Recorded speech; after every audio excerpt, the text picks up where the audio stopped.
What's happening, guys? This is House Cat MMA, and right now I'm going to be going over what happened at UFC Fight Night 271, Israel Adesanya versus Joe Pyfer. But before I get into all that, if you just take a second to like and subscribe, maybe do a little bit of comment and sharing, that should be cool as hell, and I'm not wearing a shirt. So I'm going to be starting with Marcin Tybura versus Tyrell Fortune. Tyrell Fortune, he fought a hell of a fight. He did a good job of getting Tybura down the majority of the first round. He got Tybura with the bigger, better shots and more shots in the second. And the third round was much of the same, except Fortune. The third round was more grappling heavy than the second round. But Tybura did have a better third round than he had at first and second. But Tyrell Fortune got the unanimous decision win. And, you know, part of being a Marcin maniac is you can't jump ship when the other guy's more athletic than Marcin. You can't jump ship when the other guy's more talented than Marcin. You can't jump ship when Tybura looks like absolute shit physically in there. God, he was so fat. Tybura is always a little pudgy. 2018, Tybura had abs, but he's been straight up pudgy in the 2020s. And more pudgy than normal. I think they got the weights mixed up. I think Tyrell Fortune weighed 248 and Marcin Tybura weighed 259. Tybura was so fat in there.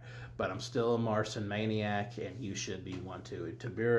Marcin Tybura is the best man out of Poland, and Popek, the Polish rapper, is number 2.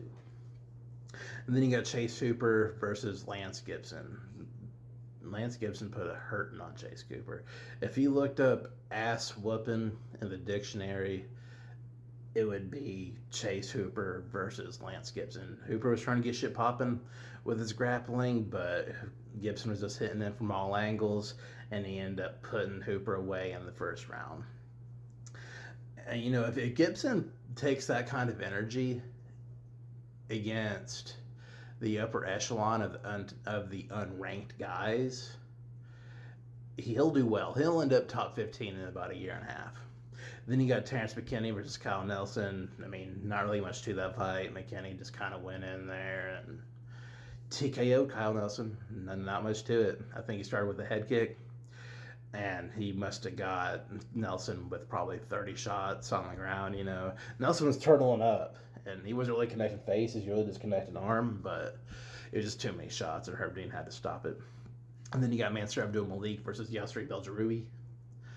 And, I mean, Yasir just kind of fucking outstruck Mansour Abdul-Malik and knocked him out in the third round. It was a masterclass performance by Yasir. I kind of wanted Malik to win, but Yasir looked good. He looked real good. He's kind of like, there's this guy that fought in the UFC, like, back in like the early 2010s. His name is Cyril Diabate or something like that, and that's who Yasir Beljarui reminds me of. Just like, but he's better than the guy that Cyril Diabate. I think his name is Cyril Diabate. I think I might be mispronouncing his last name because I like to do that. I'm kind of like a Team U Brendan Schaub in that way. And then you got Julian Erosa versus Leron Douglas. Leron Douglas, I mean, they traded a little bit, but Douglas kind of went in there and just knocked Erosa the flat fuck out. Like, he was hitting Erosa so fucking hard, but Erosa's got a chin on him. He took shot after fucking shot. It was not Christian what Douglas did, but he had to. But yeah, good win for Douglas. And then you got Michael Chiesa versus Nico Price. Chiesa just kind of went in there and broke Nico Price in half like I said he would. Rear naked choke, 1 minute and 3 seconds. And, you know, of course, Chiesa retired after that fight. And, you know, that's crazy. Like, it's not crazy, but it's crazy. Like, I remember watching Michael Chiesa on The Ultimate Fighter back in 2012 when I was in the 8th grade. And, like, I liked him off the rip. Then when his dad died when he was on the show, I was like, oh, what the fuck? But he ended up winning the show. And he very well in the UFC. He went 15-7, I believe, in the UFC. But a lot of those fights he shouldn't have lost. He shouldn't have lost to Jorge Masvidal. He definitely shouldn't have lost to Joe Lozon. He shouldn't have lost to Anthony Pettis. He shouldn't have lost to Kevin Lee. Like, that 15-7 could have just as easily been 18-4. There's other fights that I'm missing that he just shouldn't have lost.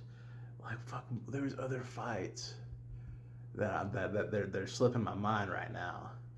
But Chiesa is a fucking badass, and you know he looked like he had more miles in him. I guess he just wanted to, you know, quit fighting. And then you got Alexa Grasso versus Macy Barber. You know, Barber really wanted to get something popping. She really did.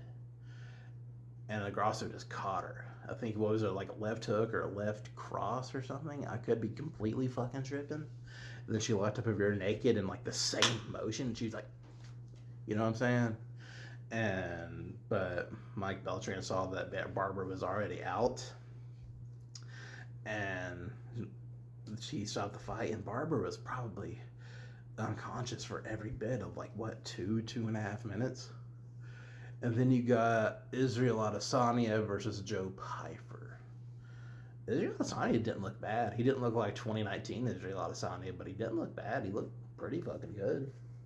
But once, you know, he got later into the fight, Pyfer's size and strength really became apparent. And like he caught Adesanya in the second, and then he got it to the ground, and he passed Adesanya's guard like it was nothing. He took Adesanya's back like it was nothing. He mounted Adesanya like it was nothing. Then he TKO'd Adesanya from the mount. And you know, I kind of wanted Adesanya to win. You know what I'm saying? Like, I'm not exactly an Adesanya fan, but I don't mind him. And I wanted to throw Adesanya a bone on this one. I wanted to see Adesanya get a win. But he said he's not fucking leaving. He's not fucking leaving. So I'm really interested to see who he ends up fighting next. Who do you even give to Adesanya next? Gerald Meerschaert? God, he'd fuck up Gerald Meerschaert so bad. As much as I love Gerald Meerschaert.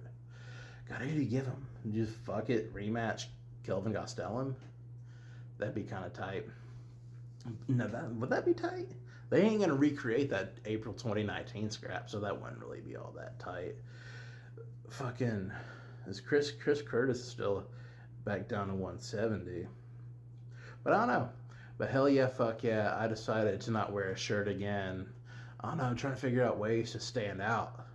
I don't know how to make thumbnails. I'll figure out how to make thumbnails, but I don't really know how to make thumbnails or nothing. I don't think I got the equipment.